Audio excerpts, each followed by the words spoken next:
కవితను అరెస్ట్ చేయకపోవడం వల్లే అసెంబ్లీ ఎన్నికలు కవితను అరెస్ట్ చేయకపోవడం వల్లే అసెంబ్లీ ఎన్నికల్లో బీజేపీకి ఊపున గెలవలేకపోయింది అని మీ పార్టీ నాయకులు చాలామంది ఎలక్షన్ ముందు అన్నారు. ఇప్పుడు కవిత అరెస్ట్ అయింది, పార్లమెంట్ ఎలక్షన్లు వచ్చినాయి, 17 నియోజకవర్గాలకు పోలింగ్ జరుగుతూ ఉంది.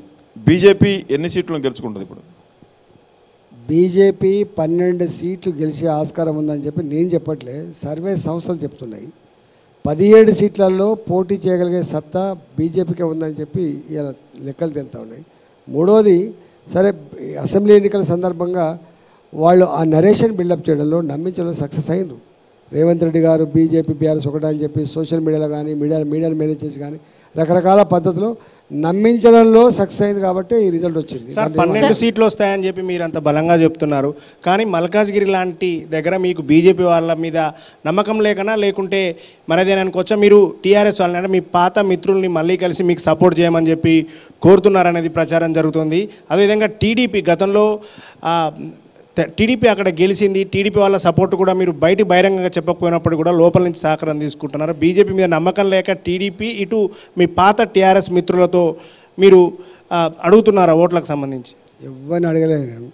నేను ఓట్లు అడుక్కునేది ప్రజలు అడుక్కుంటే తప్ప బీఆర్ఎస్ పార్టీని అడుక్కోవాలి దగ్గర.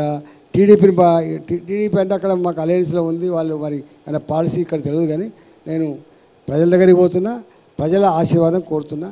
డెఫినెట్గా ఇచ్చేది ప్రజలు కదా. సార్ ప్రజలు మిమ్మల్ని ఎందుకు ఆశీర్వదించాలి? మల్కాజ్గిరి ఎంపీ అభ్యర్థిగా మీకు ఎందుకు ఓటు వేయాలి? 100 కారణాలు లేవు. 100 ప్రధానమైన కారణాలు ఓటు వేయడానికి 100 కారణాలు లేవు. ఇలా బీఆర్ఎస్ పార్టీ ఉంది. అంతకుముందు ఇదే కేసీఆర్ గారు ఏం చెప్తుండే, ఈ రాష్ట్రంలో మన ప్రభుత్వం ఉంది, ఈ రాష్ట్ర ప్రయోజనాల కోసం కేంద్రంతో కొట్లాడడానికి మాకు ఎంపీ సీట్లు కావాలి, మీరు వాళ్ళకు వీళ్ళకేసి ఆగం కాకండి అని చెప్పి చెప్తాడు. ఓకే, ఇవాళ ఇక్కడ అధికారం లేదు. ఇలా కాంగ్రెస్ పార్టీకి కోసం కొట్లాడుతుందా పార్లమెంట్లో. అందువల్ల ఈసారి బీఆర్ఎస్ పార్టీకి ఓటేయడం వల్ల పెద్ద ప్రయోజనం లేదు. నెంబర్ 1. నెంబర్ 2 ఏంటంటే కాంగ్రెస్ పార్టీ ఇప్పుడే మీరు చెప్తున్నారు ఎవరో 14 సీట్లు ఇస్తే ఇచ్చేస్తా. 14 సీట్లు కనుక ఇస్తే కేంద్రంలో రాహుల్ గాంధీ గారు ప్రధానమంత్రి అయితే మీకు ఇచ్చినటువంటి 6 గ్యారంటీలు ఏవైతున్నాయో అమలు చేస్తా, 66 సమస్యలు ఏవో పరిష్కరిస్తా అంటుండు. అంటే 14 వచ్చేది లేదు, నువ్వు చేసేది లేదు. రాహుల్ గాంధీ ప్రధానమంత్రి అయితే అంతకంటే కూడా లేదు. అందువల్ల ఇవాళ ఇక్కడ ఓ ఐటీ కార్డర్ రావాలన్నా, ఇలా ఉద్యోగ కల్పన కోసమైన ఇండస్ట్రీస్ రావాలన్నా, ఈ న్యూలీ ఎక్స్పాండెడ్ మల్కాజ్గిరి పార్లమెంట్ పరిధిలో ఇన్ఫ్రాస్ట్రక్చర్, వాటర్ కనెక్షన్స్ కావచ్చు, డ్రైన్ కనెక్షన్స్ కావచ్చు, రోడ్ల కనెక్షన్స్ కావచ్చు, ఫ్లైఓవర్ల కనెక్షన్స్ కావచ్చు, రేపు మెట్రో లైన్ల కనెక్షన్స్ కావచ్చు, రేపు హాస్పిటల్స్ కావచ్చు, రేపు విద్యా సంస్థలు కావచ్చు, ఇవన్నీ రావాలంటే ఇవాళ కేంద్రంలో మోడీ గారు ఉంటే మోడీ గారితో డైరెక్ట్ పరిచయం ఉన్న నాకు డైరెక్ట్ తీసుకుపోయి చేయించే ఆస్కారం ఉంటుంది. కాబట్టి గందుకు రాజేంద్ర గారు 10 ఏళ్ల నుంచి మోడీనే కదా ప్రధానమంత్రి. అవును, మళ్ళీ 3వ ప్రధానమంత్రి కూడా అయితే ఈ 10 ఏళ్ళు ఎందుకు తెలియదు ఇవన్నీ? అందుకని నీకు తెలుసా మోడీ గారి 10 ఏళ్ల పరిపాలనలో, మోడీ గారి 10 ఏళ్ల పరిపాలనలో ఒక్క నీకు సికింద్రాబాద్ చెప్తా.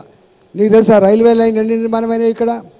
మీకు తెలుసా ఇక్కడ ఫ్లైఓవర్లు ఎన్ని నిర్మాణమైనవి? మీకు తెలుసా దిల్సుఖ్నగర్ వైపు పోయేటి అన్నీ కూడా మోడీ గారు చేసినని? నీకు తెలుసా 8 లైన్ రోడ్లోని మోడీ గారు చేసినని?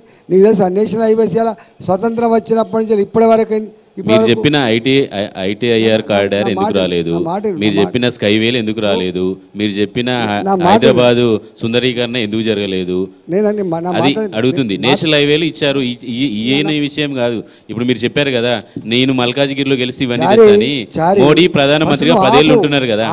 విన్న తర్వాత నీకు వినేటువంటి ఓపిక కూడా లేకపోతే ఎట్లా అడుగుతావు ప్రశ్న?